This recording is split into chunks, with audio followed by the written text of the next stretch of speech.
Hey everybody, Mark here at Gilbo Realty. Is it worth renting a home, buying and renting a home in the Villages, Florida today? With today's prices, with today's interest rate, with today's return, is it worth it? Now, my opinion is it was probably much better return if you bought a house 5 or 6 years ago in the Villages or more, and you bought it at a much lower price. I think if you're renting those homes out, lower interest rate, lower payments, possibly paid off, I think those homes are probably renting very well today, who bought 5 before COVID. Let's just say pre-COVID. Now let's look and see if it's worth it today, because I ran some numbers. I do have a scenario here. I got this from the Villages rental company. I think they're called Hometown. Very nice people. They sent me this. I got actually this from a Villages agent in a house. And this is the company they recommended, obviously. I think it's a Villages company, I think. Okay. And what they did, they have this broken down by home, what you're going to get potentially per home, per month in each one of these months. And I ran some numbers. Now down here, it says here, your potential income. I want you to be careful of this word, potential. Potential means that this is like pie in the sky. This is the best scenario by far. Okay, so potential means what we think you're going to make on this home. Best case scenario. That's a good word. Good little lingo for it. So they estimated on a patio villa of about $25,000 potential income. Now, with a view, like if you're on a waterfront or something like that, $27,000. Okay, but I didn't use that because majority of them are not going to be this scenario. But if I took these numbers up here, I took 5 months times 2,211 grand. I took April plus October through December, 10.9, and I took the best months of the year to rent your place, 3 times 4,500 per month, 13.5. I took all them, I added them all up, and I got $35,400. Now their management fee there is 20%, so I got to remove that off the top. Okay, 20%. And then I estimated cleaning about 150. You're probably going to do at least 2 cleanings a month by the time you're done, is my guess. And the reason why I say that is probably after January, February, March, you're going to have more weekly or bi-weekly, maybe 2-week rentals or less.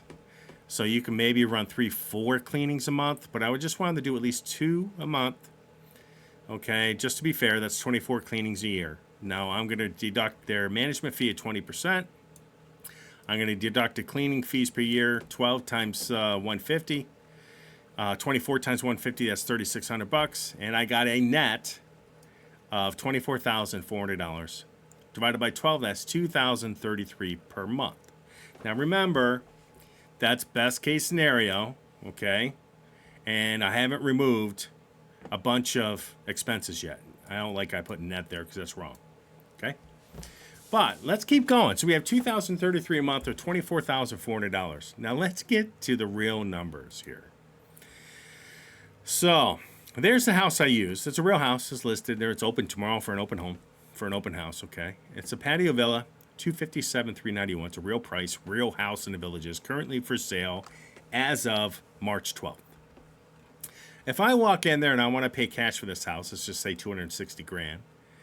My potential income is $2,033 if I'm taking this figure that they're telling me I'm going to make, okay? Or $24,400 per year. That's what I'm going to make a potential income. But if I take that minus my expenses, now of $8,600, now in the expenses are going to be the bond per year.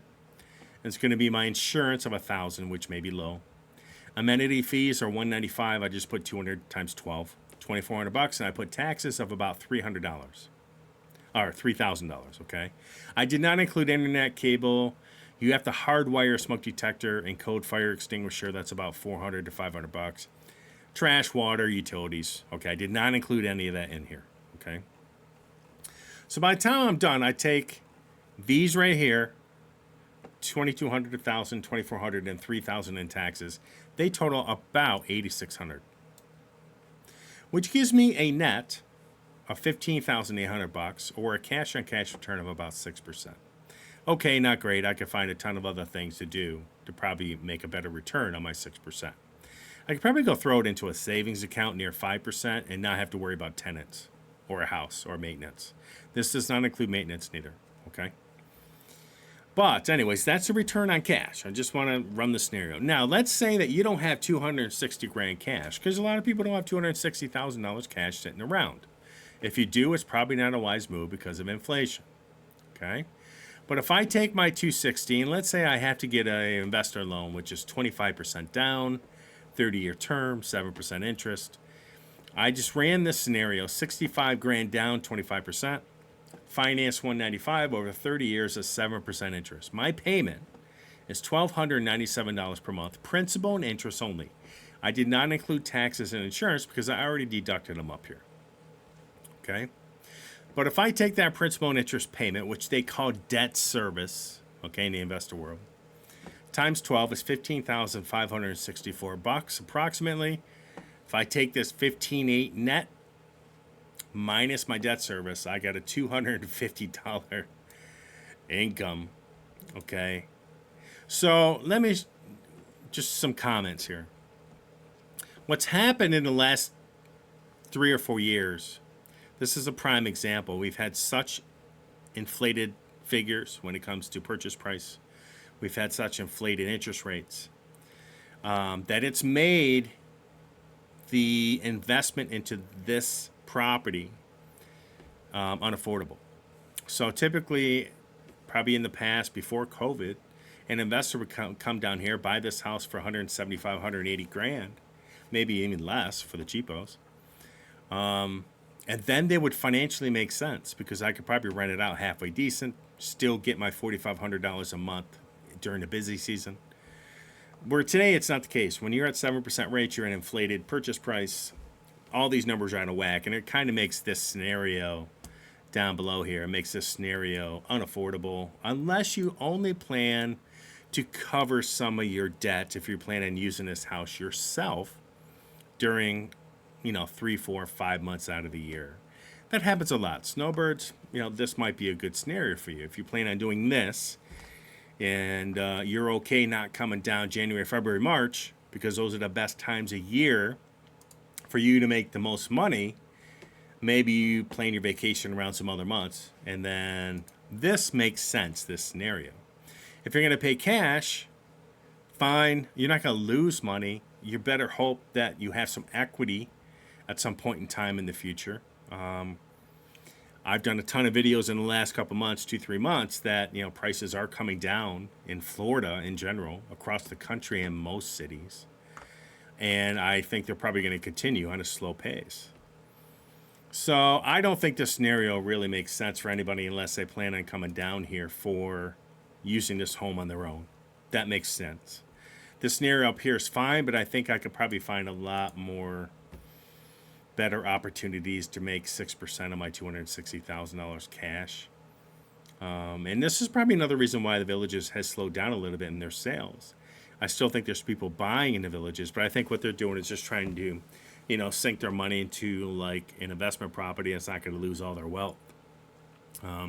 They will put 260 into a home in Dabney or Denham or Moultrie Creek because they don't want to keep it in a bank. That makes sense. I get it. But these aren't, really great investment opportunities right now.